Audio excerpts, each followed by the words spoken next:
Today's episode is being brought to you by Untarnished, Reclaiming My Self-Worth Through God's Untainted Love. Untarnished is a compelling memoir and simple self-help guide where I give you the inside scoop on my personal journey and provide coping strategies to help others heal from their past. You can download a free copy of the first chapter by heading over to donnacherie.com/untarnished. You're listening to Untarnished Moments, the podcast that helps you shine through life challenges and move past self-defeat into victory. I'm your host, Donna Cherie. Let's get into today's show. What's up, everybody? Welcome back to another episode of Untarnished Moments. Today, I have a special guest. Her name is Meghan. Meghan, welcome to the show. Thank you, Donna. It's an honor and privilege to be here. Yes, I'm so glad to have you. So tell the audience about who you are, your journey, and what you do. So, I am a mom of two teens, and I'm married. I've been married 16 years to my best friend. I have a 14-year-old and a 16-year-old daughter and son. And I am a coach that helps women starve distractions and build boundaries in home life and business by finding his peace, by coming into the treasure of what he has in store for us. So that's a little bit about what I do. I would love to begin telling your audience about my journey. Where would you like me to start? So I know that one of the things that you mentioned, just like on your platform, is that you've been on a recovery journey for about 18 years now. How did you get started on that road to recovery, and what was that like for you? Yeah, that's a great question. And, it was looking back on the last 18 years, it wasn't me that did it. It was him. But I was so blinded by the addiction and the hurt and pain that I didn't see it. So, I got into recovery when I was 25 from alcoholism. And it was really growing up I didn't know how dysfunctional my family was until I started getting better. Right. So, it was really starting when I went into rehab at the age of 25. I was really career minded, and I put all my passion and my hope into having that title, having that business card. So I justified, my actions of being just engulfed in the alcoholic lifestyle. I started my active alcoholism at the age of 15. Looking back at it, I remember my first drink. I remember my first feeling. And after that, I was off to the races. And the thing was that it was acceptable in my family. So I was just allowed to. It wasn't that I ever got in trouble. It was almost encouraged because everyone else was doing it. So at 25, I woke up in a blackout in the streets of Philadelphia, and I was like, I can't do this anymore. And I sought help. So I went to the way that I got sober was I was willing to do anything that I could do. So I started with a 12-step program, and which I really believe in the beginning, in a recovery, you need that support, you need the tools. But my body was detoxing so much that I needed to go into inpatient.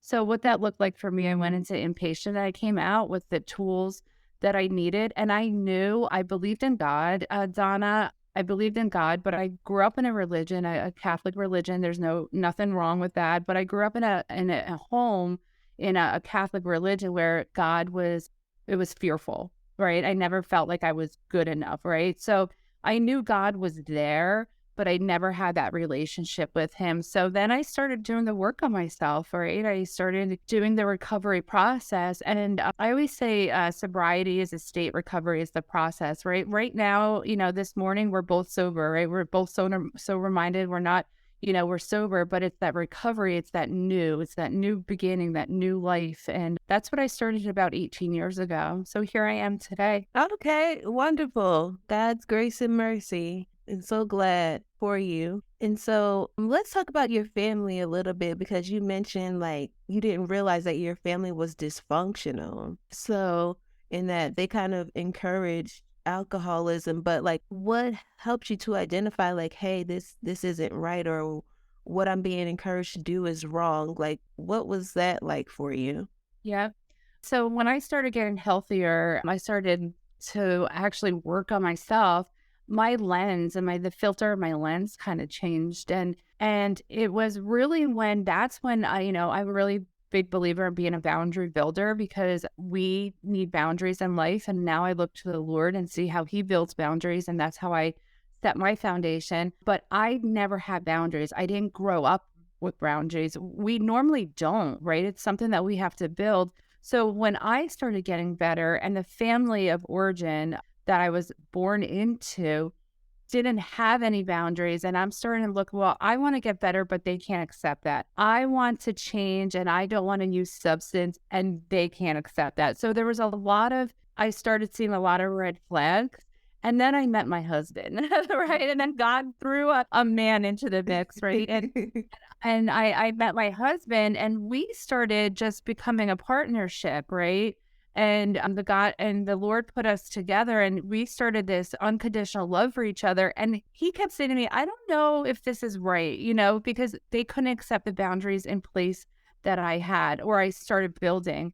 So the way that I can explain it is, if any one of your listeners are a person like I am, I want you to picture like a baby mobile over a crib, and everyone's on that baby mobile rocking and on that lullaby. But I got off that baby mobile, and then everything started going wacky, right? So that's how it started to see the dysfunction. And then when I started my own family, it really kicked up. The dysfunction, the chaos, which I was so used to and so part of, I wasn't aligned with anymore. Okay. And if you're okay with sharing, it doesn't have to necessarily be like specifically with your family, but what are some examples of what unhealthy boundaries can look like or show up in our lives? I'll give personal experience because I'm here today to share about my journey. I mean, it was even I'll start back, about 16 years ago when with my son was being born, and my mother thought she had a right to everything about him. Like she thought, that she was able to care for him and just step in and kind of be like almost that surrogate mother. And I said to her, and I will never forget this conversation that I had. I said, Mom, things have to be good with us before you're able to have a relationship with our son. And she didn't like that. And she took us to court for grandparent rights. And that was early on into my son's life. So I lived for a long time in fear and protection mode of my family. But then when I started really leaning onto the Lord, right? And looking at those boundaries that I needed to be in place, and putting my family first, the God's family alignment in order, then everything started happening and the fear dissipated, because, the God had me, and I was able to, then I had another daughter, we moved, and I just lived in a state of fear for so long, but God removed that. What kind of generational cycles did you have to break in order to build healthy boundaries? Obviously, the substance addiction, everyone in my family, generational of addiction and drinking and substance use. If there was a celebratory event, people drank. If there was a sorrowful event, people drank. And it was breaking that. But also, I think it was also breaking the reaction versus the response, right? Because the way that I grew up, everything was always in a reaction mode with emotion, right? And didn't go to the Lord to seek his guidance. So for my family, we really do have peace in our household, and it's because of him, right? Because we're not fighting our own will and trying to make things and control things that are not that's not our position of control. Yeah, and I do believe too, like we do have to, like the Lord, He does. I'm so glad that He does provide a way of escape for us, when we are seeking Him, diligently seeking Him and wanting to change our lives, because we can't necessarily choose the families that we're born into, but we do have a choice to set boundaries and make changes in our lives, and it's important for us to do so. Yeah. But yeah, but what are some of the challenges of setting boundaries within a family that you might have seen like in your own life or working with clients that they have like this hesitation to do or put in place? So not everyone is as drastic as my situation, but I don't have I don't have my parents in my life. I haven't for 16 years. I had to divorce my family. And, the D word is so scary, right? You don't think of that, a child has to divorce their family, but that's something I had to put in place for the safety, not only of my children, for my marriage, right? I had to put my husband first, and it wasn't always about what I wanted. And the other thing also too is I had a twin too. I had a twin brother who was very, very dysfunctional. And I had a lot of work and therapy and healing, and they're not part of my life. So that's a drastic part of putting boundaries in place. When it comes to the work that I do with clients, is really eliminating those distractions of signing other people's emotional debt, right? I could think back personally of how much emotional debt I signed on, of unhappiness from my parents, right? I own that, right? So putting that boundary in place where it's not our emotional debt to sign, and giving it to the Lord, right? So it's really clinging on to Him, giving it to Him, and then also starving those distractions because that emotional debt, it just doesn't bring us on and makes our heart unhealthy. There's resentment that grows, right? There's fear that's in there. It's everything of this spirit everything of what the spirit is against, that's what happens. So for my clients, is just diligently putting those boundaries, emotional boundaries, in place and start building them. I know that you're so big on confidence, right? And that's what a lot of people come in, they don't have, right? They don't have that emotional confidence. It's like doing the heavy lifting. It's this workout, right? But once they start training and working out and doing that heavy lifting, they have the confidence to say is, no, thank you. No, this is not for me. No, I'm not aligned with what this is doing, right? But this is what works for me, because they're listening to the Lord and they're able to be aligned with what He wants. Yeah, and just going back a little bit to the emotional debt piece, what does that specifically mean? Because I just want to touch on that a little bit more. Okay, so any dysfunction, right? So say, for example, you are married to a spouse who suffers from anxiety and fear, or financial anxiety, or their money mindset might be, from their childhood might be damaged, right? Well, how does that affect me, right? Am I internalizing his fears, his worries, right? And I then have to, then you start, this is really, oh, we don't have enough time to get into this, but then you start that codependency, right, of feeding in and trying to fix all of this, right? But it's not our job to fix, right? The Bible has so much guidance and tools and scripture and God's word to say, this is the direction that they need to go, and this is the direction that you need to go. So it's not ours to sign. That's just an example that I'm using. But any emotional debt that anyone has is, any irresponsible emotions of another human being, another spouse, family member, is not ours to own. Okay, gotcha. I understand. So it's kind of like taking on somebody else's emotional baggage, or, their feelings, and like putting it on your back and carrying it around and like living it out rather than letting someone else deal with their own emotions. Yeah. And then how that is like where like your identity in Christ is not in other people, right? So like how are we grounded as moms and spouses, wives, friends, sisters in the identity of Christ if we're owning other people's emotions? Yeah, it's just another burden that we don't need in our lives, and we can let that go by giving it back to them and putting healthy boundaries in place. So how can someone, if they have lived in like dysfunction for so long and they've considered it normalcy at this point, how can they set healthy boundaries in their lives, and then why is it important to do so? It's like any recovery process, Donna. It's just that making that decision, right? The first step to any recovery is that, our lives have become unmanageable due to our problems, right? Like, and I ask people to do a self inventory. What is going on in your life that's making you feel this way, overwhelmed, distracted? It could be anything. It could be business. It could be the hustle culture. It could be anything. Where does that change need to be made? And then It's you start the recovery process of getting that confidence, right? Getting that new way, that new mind, that new spirit of change, right? It's that change part. And then it's just diligently working on that, doing that heavy lifting. That's why we're coaches. That's why people go to the gym to have trainers. That's why people YouTube how to do a workout because they need guidance in life, right?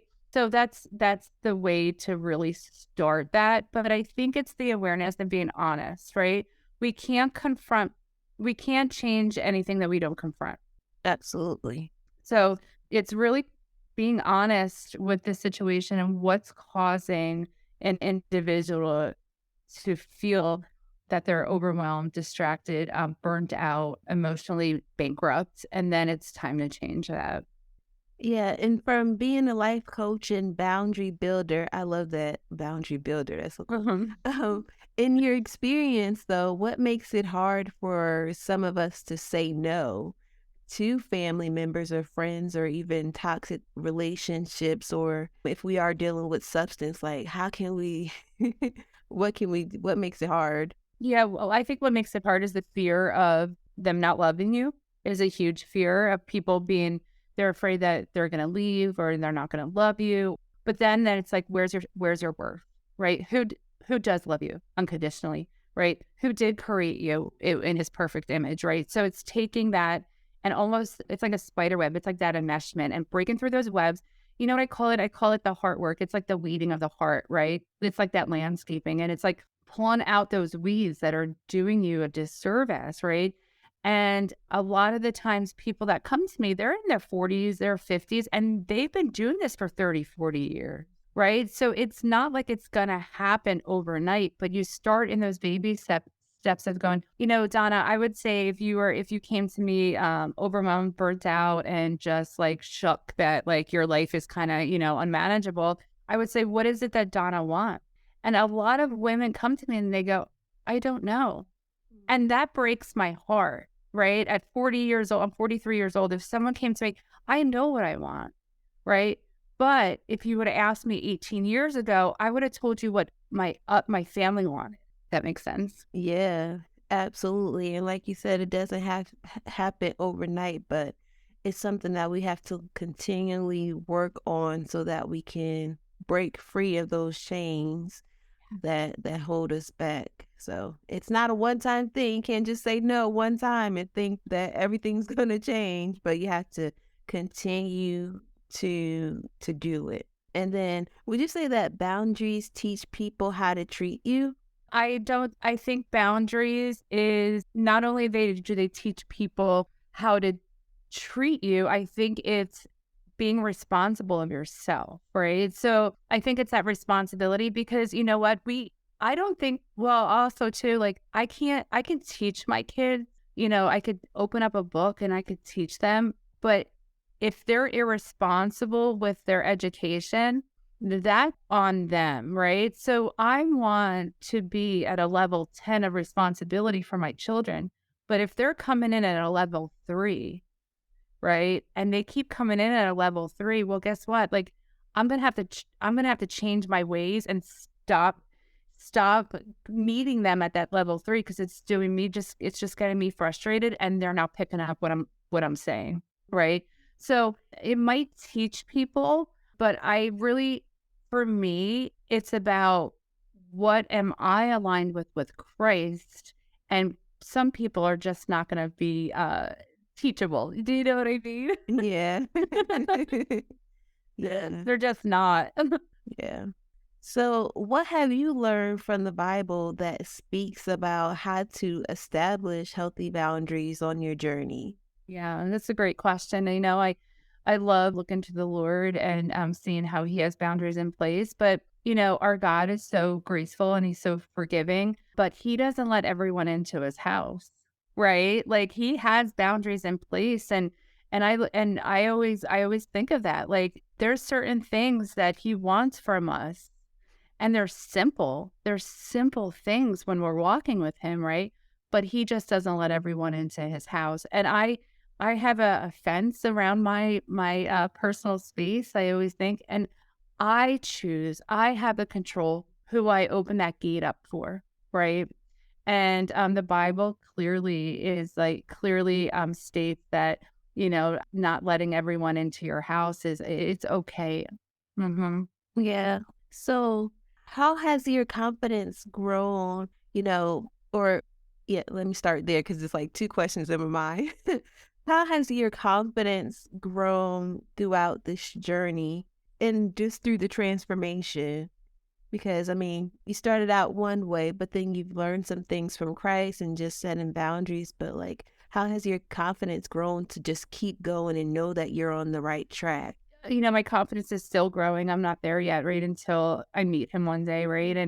And we're just going through a terrible season in my family. My husband just lost his dad, who was my dad, who really like it took me on as his daughter. And the dysfunction that we're dealing with in the family it's a spiritual battle, right?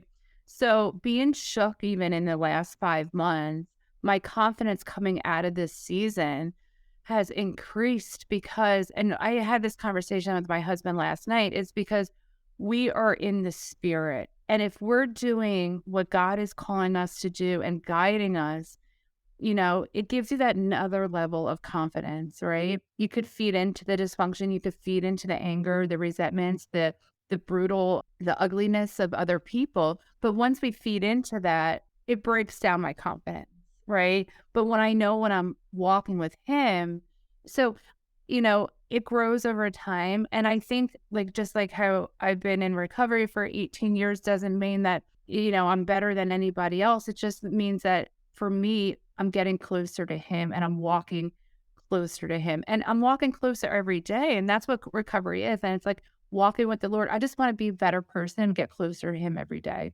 So that's where my confidence is. Okay. Okay, great. And then also too, like what type of support have you had? I mean, I know of course Christ in the Bible, that's the foundation and your husband, but in addition to those things, what other types of support have you established? Yeah. Well, in the beginning, it was people from a 12-step program that understood, who spoke my language. And then growing, in the recovery process and then walking with the Lord, because I don't have family. I don't have that person I could call. It's just me and my husband, basically. It is the body of Christ and the Lord. I could give you an example, Donna, real quick. Our pastor came to us about a year and a half ago, and he asked us to take over the Saturday night greeting team. And we love Sunday worship. Like that's, it's church is packed. We love the energy. And Saturday night was, it's really quiet. And he asked us to be there every Saturday. And I was kind of dragging my feet about it because it's our Saturday, so I'm like, oh, Yeah. and we started doing it, and we became intentionally having an intimate relationship with the people in the Saturday group, in the Saturday service. Those are the people that have carried me this last season. Those are the people that held me up. Those are the people that were there for us. And you know what? It wasn't about us showing up greeting. It was about the Lord knowing we needed a family this last 5 months, So that's where I find my support now is God has just been so good in just bringing the right people in our path. Praise God. So, what's one last thing that you'd like to leave or share with the audience today to help encourage them? What I would like to say is, well, I'm so grateful to be on this platform with you, and and it's an honor, and I just want to thank you again for your time. What I would like to share with them is that your identity is and your self worth is not a reflection of how other people treat you, and that is so against what the Lord wants for you, and we take that on, and we that's why the emotional boundaries are in place. And I just encourage your listeners to be able to eliminate those distractions that the enemy wants you to believe so you could hear the truth from him. So that's and it's freeing. It is. It's so freeing when we start breaking those chains, but it's one link at a time. And where can people stay connected to you if they'd like to? Yeah, you can follow me on Facebook, Megan DeVito. I'm on Facebook. I'm on Instagram at Megan DeVito. And then my website is megandevito.com. And I put out weekly blogs, and you could join my emailing list. Excellent. So, guys, be sure to check out Megan. As you can see, she is an encourager, a boundary builder. She's a life coach, and definitely a positive person who loves Christ and wants to help women grow and starve those distractions and build healthy boundaries. So be sure to check her out. Until next time, ciao. Hey, Overcomers. Thanks for tuning in. For more information, head on over to donnacherie.com. If you want to find me online, I'm at I am Donna Cherie on Instagram and Donna Cherie on Facebook. Don't forget to join the Overcomers Confidence Club Facebook community. And of course, if you love the show, be sure to subscribe, rate, and review on iTunes.